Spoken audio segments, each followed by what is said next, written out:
사도행전 5장 12절 26절까지의 말씀입니다.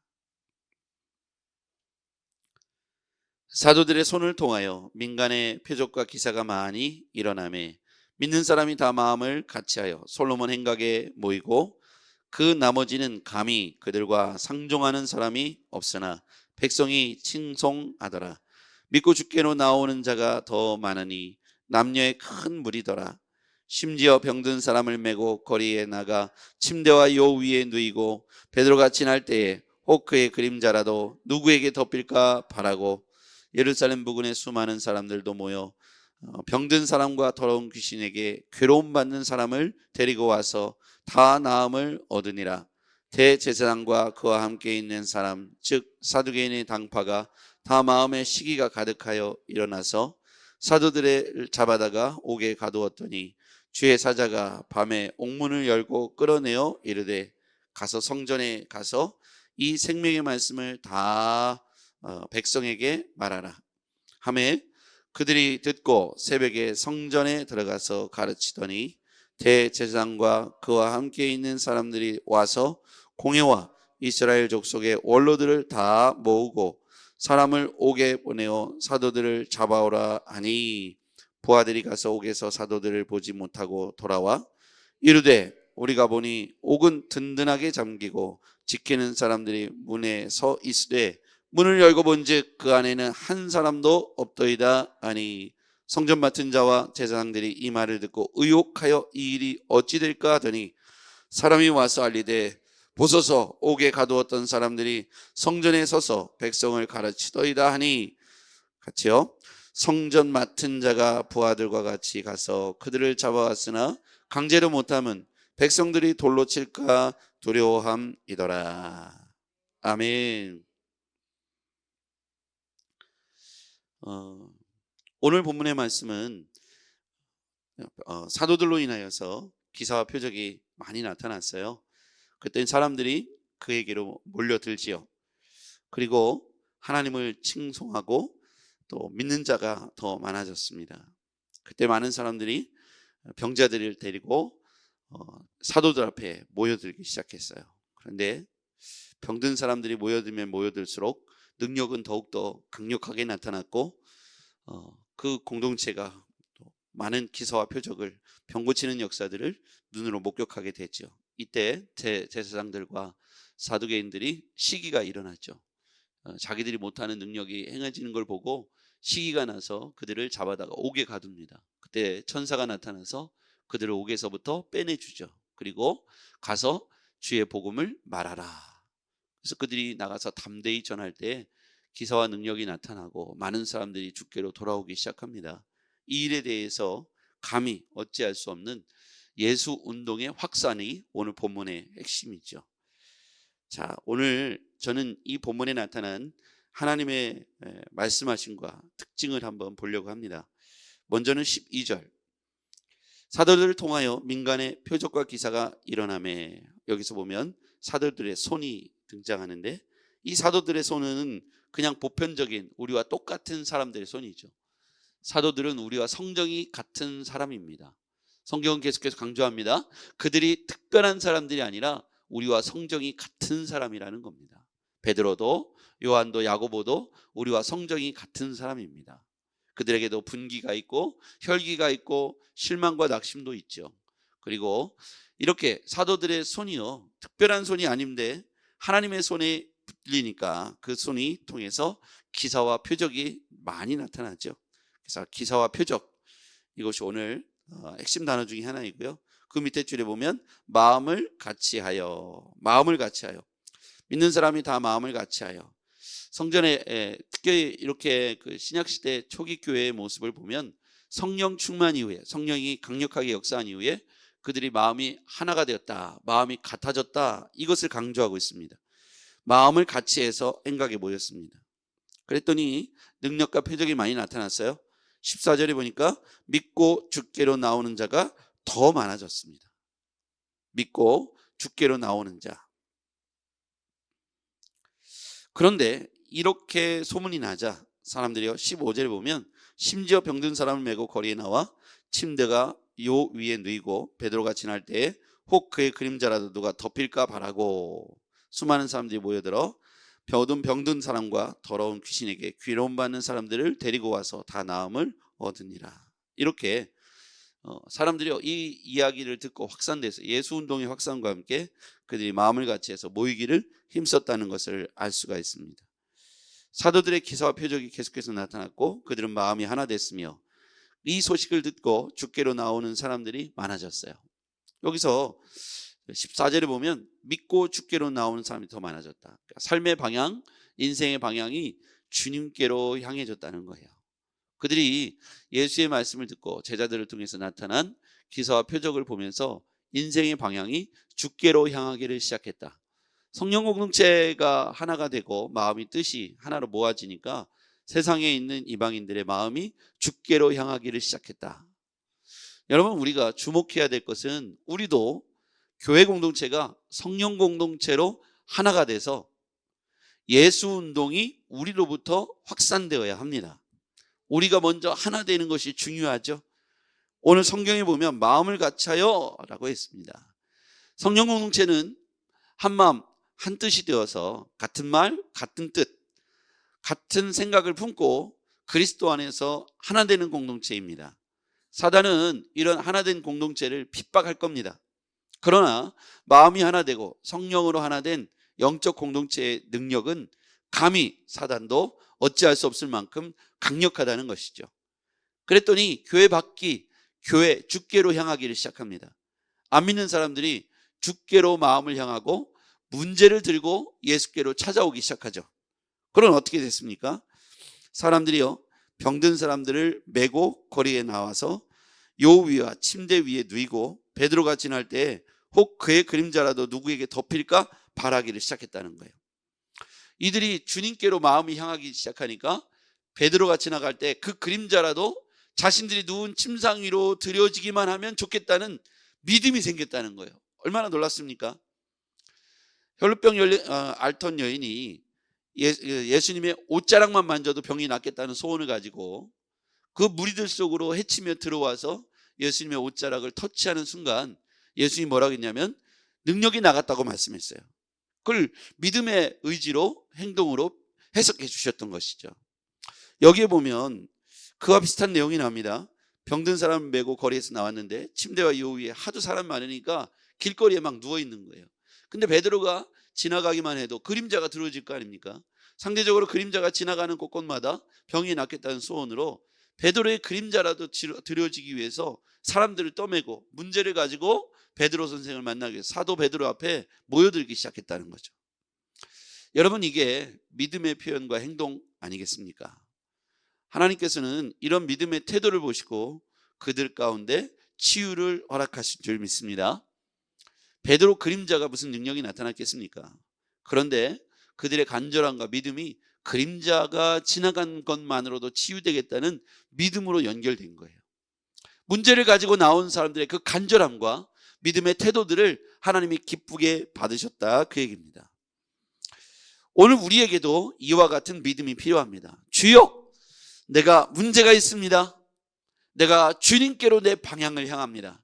그리고 내 문제를 가지고 주님께서 지나가기만 해도, 주님 앞에 나아가 엎드리기만 해도 내 문제가 오늘 해결되겠습니다 라고 하는 내 마음의 믿음의 태도가 있다면 주님께서 그 믿음을 근거로 해서 믿음 보시고 오늘 우리에게 치유의 역사를 베푸실 줄 믿습니다. 오늘 그러한 믿음이 우리와 우리 모든 공동체에게 있어졌으면 좋겠습니다. 영적 공동체는 하나 되어 성령 공동체로 하나 될 때 예수 운동의 진원지가 될 것이죠. 그래서 여기로부터 예수에 관한 소문들이 우리 교회 공동체로부터 소문들이 나야 돼요. 그 소문을 듣고 사람들이 여기 그림자라도 참 이곳에 왔다 가기만 해도, 이곳에 와서 기도 한 번만 해도 낫겠다는 그 믿음 가지고 예배당으로 몰려와서 함께 예배하고 함께 찬양하는 동안 성령이 임재하시고 그 공동체가 놀라운 정말 치유의 역사와 구원의 역사를 보여주게 될 줄 믿습니다. 저는 오늘 저녁이 금요일이잖아요. 오늘 저녁 우리 교회 안에서 이런 역사가 일어나기를 주님으로 축복합니다. 그냥 지나갈 때마다 하나님께서 은혜를 베푸시고, 제가 요즘 우리 교회 화단 앞에 꽃밭에 매일 나가서 한 5분씩 10분씩 그 꽃을 바라보면서 그냥 가만히 이렇게 쳐다보는 게 습관이거든요. 일단은 햇빛이 좋으니까 비 오는 날은 못 나가고 햇빛도 쐴 겸해서 나가서 계속 쳐다보고 있어요. 어제도 이제 쳐다보고 있었습니다. 그랬더니 아주머니 세 분이 지나가시다가 한 분이 갑자기 저에게 오시더니 혹시 새롭게 하소서에 나오신 분 아닙니까? 그러는 거예요. 혹시 박보규 목사님 아니십니까? 그러면서 TV에서 봤다고, 오늘 아침에 봤다고. 예. 그래서 이제 그런 걸 보면 그분이 이제 그러더라고. 여기가 그 청주 상록수교회냐고. 저는 예수운동의 확산을 기대합니다. 제가 유명해지는 건 하나도 중요하지 않아요. 제가 목회하려고 목사가 됐지 뭐 TV에 나가려고 목사가 된 건 아니지 않습니까? 근데 하나님께서 왜 이런 일들을 가능케 했는가 보면 예수운동의 확산이 오늘 사도 베드로의 손이, 사도들의 손이 능력 있는 손이 아니에요. 하나님께서 그 손에 능력을 부으시니까 능력의 손이 된 것이죠. 이게 중요한 거죠. 여러분, 저보다 잘생긴 사람이 얼마나 많습니까? 저보다 설교 잘하는 목사님들이 얼마나 많습니까? 근데 왜 하나님께서 우리 교회를 들어서 이 시대에 사용하시려고 하실까요? 예수운동의 확산이죠. 그래서 오늘 하나님께서 어떤 증거가 필요했던 것이죠. 그래서 믿을 만한 확실한 증거를 CBS를 통해서 주셨을 뿐이고, 오늘 그 예수운동의 확산을 계속해서 우리 주님께서 우리 교회를 들어서 사용하시기를 원한다는 거죠. 여러분, 그 일에 우리가 함께 쓰임받았으면 좋겠습니다. 오늘 저녁이 기대됩니다. 또 하나님께서 오늘 저녁 우리 공동체에게 부으실 하나님의 성령의 역사를 기대합니다. 근데 중요한 건 이 사람들의 태도가 되게 중요했다는 거예요. 베드로가 지날 때 혹 그림자라도 누구에게 덮일까 바랬다는 거예요. 여러분, 이게 얼마나 강력한 믿음입니까? 이쯤 되면 그곳에 오기만 해도 낫겠다는 믿음이 완충된 거예요. 믿음이 성령으로 충만한 거예요. 근데 여러분, 이 사람들이 제대로 신학교육을 받은 것도 아니고 성역 공부를 한 것도 아니고 기도회를 한 것도 제자 훈련을 받은 것도 아닙니다. 그렇죠? 요즘식으로 말하면 큐티 훈련이나 경건 훈련이나 이런 걸 받은 사람들이 아니에요. 그냥 표현도 조금 어떻게 보면 수준 낮을 수도 있어요. 그의 그림자가 우리 위에 덮이기만 해도 우리는 낫겠다는, 어떻게 보면 너무나도 단순하고 어떻게 보면 수준이 낮은 언어를 사용하는지도 모르겠어요. 그런데 하나님의 입장에서는 이게 믿음이라고 보시는 거예요. 여러분, 우리가 아무리 고상한 척하고 성경 구절을 암송하고 100구절을 암송하고 성경을 10번 읽고 내가 하루에 기도를 3번 하고 11조를 하고 교회에서 성가대를 하고 주일학교 봉사를 하고 모든 이런 것을 다 하는데도 왜 나에게는 뜨거움과 성령의 충만함과 나는 왜 냉랭하고 그것을 하기 싫고 이런 마음이 들까? 근데 오늘 성경은 어떤 사람에게 주목하냐면 이 간절함이 있죠. 간절함의 이 믿음의 지수가 100%에 이른 사람들, 120%, 150%, 이들의 믿음이요 그림자만 지나가도 낫겠다는 생각이 들었다는 건 여러분 강력한 믿음 아니겠습니까? 오늘 내가 예배에 나와서, 이 자리에 나와서 예배를 드리기만 해도 내게 병이 낫겠다는 그런 마음에 믿음이 생긴다면 여러분, 그 예배가 졸음이 올까요? 시간이 너무너무 아까운 거죠. 그죠? 빨리 왔으면 좋겠고 새벽에 빨리 왔으면 좋겠고 아침에 빨리 와서 내가 예배드리러 빨리 나와야 되는데, 병원에 누워있을 때 그런 생각이 종종 든다 이겁니다. 오늘 내가 병원에 가서 예배당에 가서 내가 엎드려 기도만 해도 내가 병이 낫겠다. 오늘 내가 교회 가서 목사님의 손을 얹고 목사님 나를 위해서 기도만 해줘도 내가 병이 낫겠다. 이런 성령의 감동받을 때가 있다 이겁니다. 믿음의 지수가 올라갈 때, 그렇게 하나님을 사모하는 마음이 들 때 하나님은요 사도들의 손이 능력이 있는 게 아니에요. 그렇죠? 목사님의 손이 능력이 있는 게 아닙니다. 하나님께서 그 믿음을 보시고 그 사도의 손에, 그 목회자의 손에 능력을 그 순간에 부어주시는 거예요. 이게 역사하심의 포인트라는 거죠. 우리는 이러한 믿음의 고백들이 때때로 필요합니다. 오늘 내 해결되지 않은 이 문제 앞에서 누구의 어느 장소에가 아니라 그 순간에 나의 믿음이 어떤 환경 속에든지, 좀 얼마나 지금 열악한 환경입니까? 침상을 떠매고 오고 막 요 위에 길거리가 지금 피난민들처럼 쫙 누워 있는데 베드로 사도가 지나가는데 그림자가 있는데 지나갔더니 어떤 일이 벌어져요? 16절, 예루살렘 부근에 수많은 사람들이 모여 병든 사람과 더러운 귀신에게 괴로움 받는 사람을 데리고 와서 다 나음을 얻으니라. 기가 막힌 일이죠. 지금 이걸 상상해 보면 거의 길가에 피난민처럼 누워있는, 거적대기에 누워있는 사람들이 지금 행렬이 쭉 있어요. 베드로가 지나가기만 해도 이들은 베드로의 손을 한번 잡아보고 싶고, 나를 한번 쳐다봐달라고, 나를 위해서 기도 한번 해달라고 얼마나 소리를 질렀을까요? 그죠? 나 저 멀리서 왔다고, 나부터 기도해달라고 막 이런 소리들이 난리 났을 거예요. 근데 베드로의 지나가는 행렬만으로도, 그 옆에 있는 것만으로도 나음과 고침을 입었다고 하니 얼마나 놀라운 일입니까? 모든 것에는, 범사에는 다 기회와 때가 있다는 거예요. 따라합시다. 은혜 받을 때가 있다. 오늘입니다. 오늘. 우리는 항상 그걸 생각해야 돼요. 오늘 내가 이 자리에서, 오늘 이 밤에, 오늘 저녁에 내가 그 은혜를 내가 받겠습니다. 오늘 여기에 길가에 누워있는 사람들의 마음이 그거라는 거예요. 지금이다, 지금. 야, 나 좀 떼매고 거기 가줘라. 그런 사람들이 오늘 고침받은 거예요. 은혜와 때 그 자리에 누워있던 사람들은 다 나음을 입으니라. 선별적인 은혜가 아니에요. 너 이렇게 고침받은 게 아니고, 그 성경은 뭐라고 했어요? 괴로움 받는 사람들을 데리고 나왔는데 다 나음을 얻으니라. 그날 그 장소에 있다는 것만으로도 은혜가 됐다는 거예요. 놀랍지 않습니까? 오순절 마가의 다락방에 120명이 모여서 통성기도 하는데, 마가의 다락방이 이거보다 작았어요. 제가 가보니까 높이는 높고요. 근데 120명이 다 성령이 충만함을 받았어요. 그런데 생각해보면 그 자리에 어느 날 갑자기 야 가자 해서 얼떨결에 씻지도 않고 따라 나온 사람도 있을 거고, 그렇지 않습니까? 지나가다가 길거리에서 얻어 걸려서 온 사람도 있을 거예요. 뭔가 큰 기대감이 없이 온 사람도 있을 겁니다. 120명 중에는. 그런데 그 자리에 있는 것만으로도 성령의 충만함을 입었다는 거예요. 제가 중고등부 시절에 6명이 중학생, 고등학생들이 저녁에 모여서 철야를 했어요. 밤 11시, 12시에.